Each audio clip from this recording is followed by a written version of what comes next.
Welcome back. Now, violent and contact crimes continue to be on the rise. Civil organizations say there's a need for more emergency support.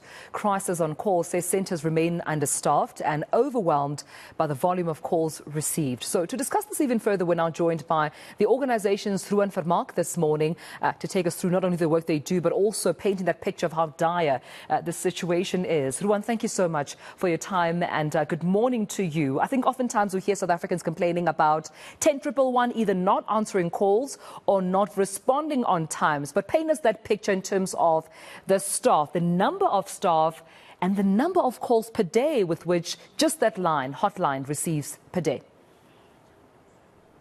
Good morning, Amelo. It's a really big pleasure for us to be with you today.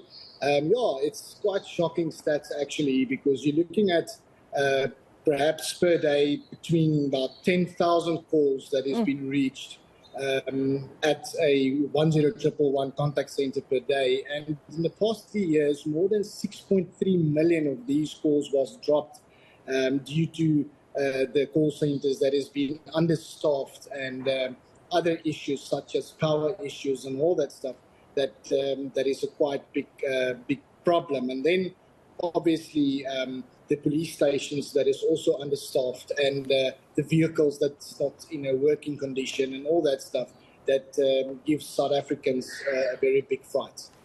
Yeah, so we're looking at a ratio here that's a bit imbalanced. I mean, if we're looking at 10,000 plus calls and approximately, according to stats, 11, staff members or so taking those calls, then you can see why there's 6.3 million calls have been dropped because there's just not enough manpower with the rise of crime to handle those calls. But CrisisOnCall, I mean, how are you intervening here in terms of bringing some sort of relief to communities in the country?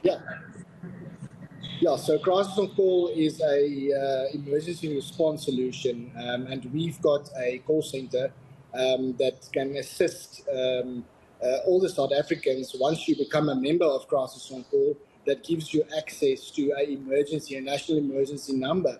There is also a lot of other value-added services embedded in the product of CrisisOnCall, and 90% of our calls will be answered within 30 seconds since you log the call. The emergency number on the top of the armband.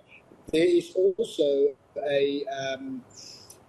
a unique code at the back of the armband that binds you to all your critical emergency information, so that when you are involved in that serious situation or emergency situation, the CrisisOnCall system will then speak on your behalf as well.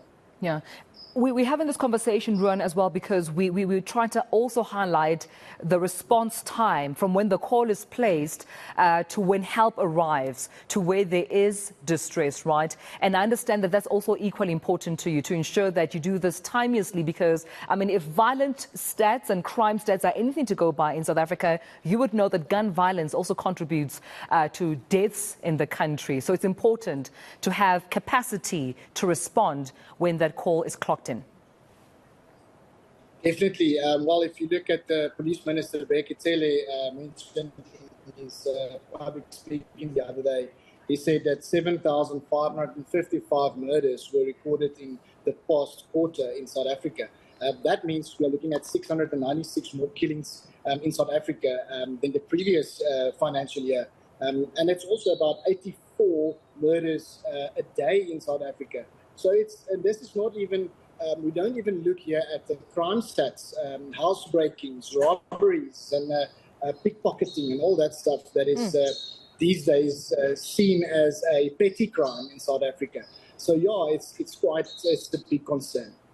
Ruan, care to also tell me more about the unique identification wristband from CrisisOnCall? I find this particularly significant and interesting because once the responders are there, it seems that wristband can assist them to also equally action in terms of the medical attention that you need and where to take you from there.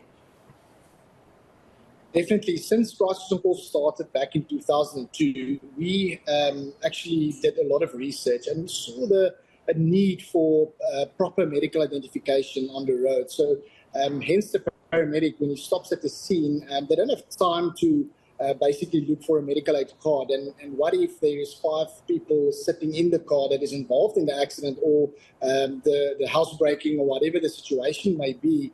The reason being is that Crisis on Call, then the armband is all your medical information is on that, and it is connected to your you as person, and all the information then will be given through, the necessary information will be then given through to the paramedic on the scene, and this will help the paramedic to know if you're on a medical aid or not, who's the next of kin, and what is your allergies, and also you as the client have an emergency number to phone in your time of need. Mm-hmm. And this, you're making mention of, the medical or ambulance or responders on the scene, because you do have this network of first responders that you work alongside. You don't work in silos. You have a network of actually medical first responders, right, that assist you. Definitely. We've got more than 3,000 ambulance service providers nationwide that is contracted with Crisis on Call, and we do assist, use them, and so we can basically send out the closest appropriate medical service to you in your time of need. Yeah. Before I let you go, Ruan, yeah, you can continue with your point. Sorry, this also includes your security services as well. All right. I wanted just to ask before I let you go, care to share us the number on Crisis on Call so that, of course, anyone watching this conversation now can make sure to make use of it? It's very easy. To become a member of Crisis on Call, you can always just visit the Crisis on Call website, which is crisisoncall.co.za, and all the information will be clearly visible on the website for you to leave your information so that we can then contact you back and give you more information on the magnificent product. Oh, perfect. So I get to save my airtime while I also get to sign up with you. So that's even better. So thank you so much, Ruan. We'll definitely, of course, making our way to the website, Crisis on Call. That's the website that you can get a hold of. This is an intervention, I suppose, because a lot of complaints have been coming from 10,111, either hanging up on the call, 6.3 million of those calls being dropped, and understaffing being an issue as well in terms of the capacity at these emergency call centers being able to handle the number of calls received. So go to Crisis on Call and see how you can also use them as your alternative.